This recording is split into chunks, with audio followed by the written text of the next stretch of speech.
Arda Güler is suddenly considering leaving Real Madrid for Milan, while Pogba, it seems, is finally returning to top-flight football, and we already know exactly where. Liverpool is seriously looking for a replacement for Van Dijk. Is Nico Schlotterbeek already on his way? And Manchester United has unexpectedly entered the race for Juventus Vlahovic. All this and much more in today's episode. Guys, let's hit 200 likes on today's video. Your support helps us create even more amazing content. Now, let's dive into the latest transfer rumors. Guys, seriously, what the hell is going on? Virgil van Dijk, captain, legend, the guy who's been the backbone of Liverpool's rock-solid defense, might be leaving. And here's the kicker. Not for some crazy money. Not for over £100 million, but for free. That's right. As a free agent. And that video with Al Khalifa and Campos after the PSG game. Yeah, that's a red flag. Alright. Emotions on pause for a sec. So, who could possibly replace him? According to Bild, Liverpool are reportedly very interested in Nico Schlotterbeek, 25 years old, a starting centre-back for Borussia Dortmund. A leader, tough, confident, the whole package. They love him in the Bundesliga. Some even say he's the future captain of the Black and Yellows. But hey, England isn't Germany. They don't cut you any slack here. But is signing him even realistic? 42+ million for a guy valued at £33 million? Come on, what's with the premium price tag? Dortmund wants to extend his contract, and as of now, Nico doesn't seem too keen on moving to England. But if Liverpool bumps up his wages beyond the £81,000 a week he's on now, then we might have a conversation. The real question is, would this even be an upgrade? Yeah, Schlotterbeek's a solid player, but filling Van Dijk's boots, that's a huge challenge. Do you think he can actually cut it? Or should Liverpool set their sights elsewhere? Let me know what you think in the comments. Let's talk.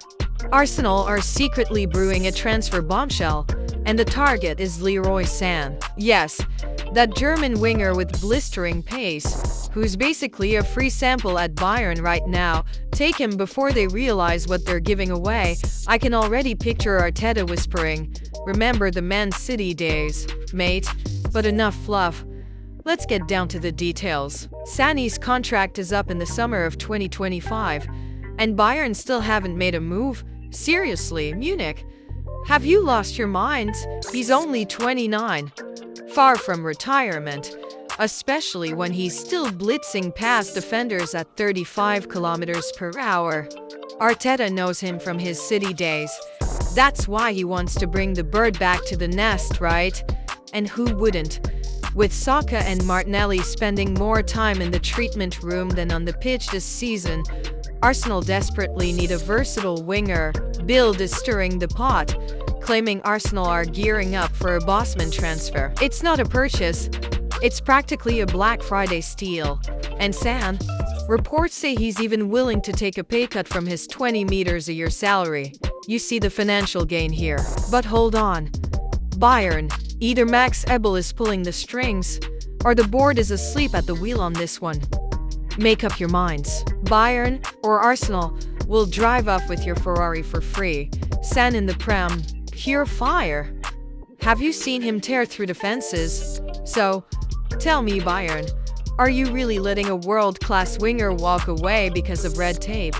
Basically, folks, if Bayern keeps dragging their feet, Sané in red and white is just a matter of time. Arteta knows how to get the best out of him, and the Gunners have been dreaming of a speed merchant like him on the wing for ages.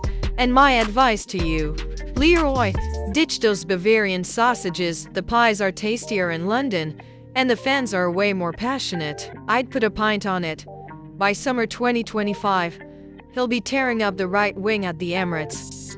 Hit like. And let's see how this plays out. Well, the wait is finally over. Manchester United has finally opened their wallet and unveiled plans for a new stadium to replace the legendary Old Trafford. Who would have thought that a stadium that survived wars, bombings, and even Phil Jones in defense would ultimately surrender to rats and rain? Yes, rats and a leaky roof. the true essence of Old Trafford these days. Honestly, I'm surprised fans haven't been showing up with umbrellas all these years. Then again, maybe they have, and the cameras just never caught it. At last, management has decided, enough patching holes. It's time to build a new home. There were two options. Either painfully reconstruct Old Trafford for £1.2 billion, or build an ultra-modern, state-of-the-art stadium for £2 billion. Sure, the second option is pricier, but it's faster and has greater capacity, 100,000 spectators. That's almost like the renovated Camp Nou, just about 6,000 seats smaller. But here's the real question. Where is the club getting the money? They were pinching pennies just recently, canceling free meals for staff and laying off employees left and right. And now they're suddenly going for a £2 billion stadium. Though, to be fair, Sir Jim Ratcliffe seems to know where the money trees grow, and the city has apparently promised to help with the surrounding infrastructure too. Speaking of which, the Trafford Park area is about to undergo a major transformation. 17,000 new buildings, new roads, infrastructure. The full package. They say it could bring in up to £7 billion a year for Britain. Not a bad setup, right? The new stadium will feature a massive umbrella-like roof that collects rainwater and generates energy. At last, rainy Manchester has found a way to put all that water to good use. A roof umbrella the size of 2 Trafalgar Squares. Now that's no joke. Personally, I think it's the right decision. Losing Old Trafford is sad. A stadium full of history, legendary victories and heartbreaking defeats. But when your home starts looking like a horror movie set, it's time to move on. Let's just hope this new stadium becomes a symbol of Manchester United's rebirth, and not just another money pit. All fans can do now is wait patiently and hope construction doesn't drag on for a couple of decades. So Sonko was practically a Chelsea player already. Deal agreed, terms finalist, money on its way. And then, boom, not happening. And now, out of nowhere, Chelsea might be backing out. And here's the kicker. They can back out, but it'll cost them big time. Could be 10-15 million give or take.